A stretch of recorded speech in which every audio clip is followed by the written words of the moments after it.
దేవుడు కార్యాలు చేయడం మొదలు పెడితే ఏ ఒక్కరు ఆపలేరనే విషయం నీకు తెలుసా? ధైర్యంగా ఉండు. ఎందుకు కంగారు పడుతున్నావు? ఎందుకు కృంగిపోతున్నావు? కొన్నిసార్లు నిందలు నీ మీదకి రావచ్చు, అవమానాల దగ్గరికి రావచ్చు. క్రీస్తు యేసునందు సద్భక్తితో బ్రతుకుని ఉద్దేశించి వారు హింస పొందుతారని లేఖనం సెలవిచ్చిన రీతిగా నీ భక్తికి సవాళ్లు ఎదుర్కోవచ్చు. నువ్వు నీ విశ్వాసానికి కొన్నిసార్లు శ్రమలు రావచ్చు. నీ సొంత బంధువులే నిన్ను హేళన చేయొచ్చు. నువ్వు యేసు ప్రభువుని అంగీకరించినందుకు, ప్రభు మార్గాన్ని అనుసరిస్తున్నందుకు, యేసు క్రీస్తు ప్రభుని దేవునిగా తెలుసుకున్నందుకు బహుశా చాలా మంది నేను ఇబ్బంది పెడతారేమో. కానీ లేఖనం సెలవిస్తూ ఉంది, సహించు, కనిపెట్టు, ప్రార్థన చేయి, దేవుని మీద ఆనుకో. ఒకానొక రోజున దేవుడిని జీవితంలో చేసే అద్భుతాలను దేవుడు స్పష్టీకరిస్తున్నప్పుడు లేఖనాలు సెలవిస్తున్న మీకా గ్రంథంలో మాట ఉంటుంది, దేవుడు నీ పట్ల చేసే అద్భుతాలను చూసి వారు చెవుడెక్కుపోతాయట. స్తోత్రం చెప్పండి, హల్లెలూయా. అంటే అర్థం ఏంటన్నమాట?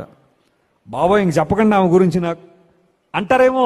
ఎందుకోసం అంటే తన జీవితంలో దేవుడు అద్భుతం చేశాడట, ఇలాంటి కార్యం జరిగించాడంటే కొంతమంది భవిష్యత్తు వినడం అసహనంగా అనిపించొచ్చేమో.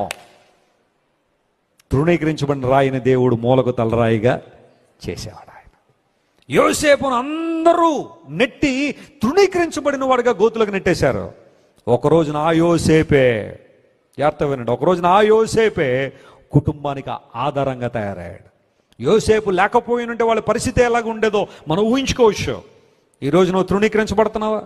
హేళన చేయబడుతున్నావా? సవాలు చేయబడుతున్నావా? ప్రశ్నించబడుతున్నావా? రిజెక్ట్ చేయబడుతున్నావా?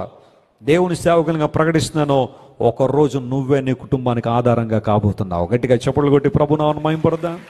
ఒకరోజు నిన్నే దేవుడు ఆశీర్వాదకారకుడిగా నియమించబోతున్నాడు. ఎవరైతే నిన్ను హింసించారో, బాధించారో, వేధించారో, ప్రశ్నించారో, సవాలు చేశారో, అపహాస్యం చేశారో, హేళన చేశారో, అలాంటి వారే బహుశా నీ దగ్గరికి సహాయానికి రావచ్చేమో. దేవుడు చేసే కార్యాలు అలాంటివి.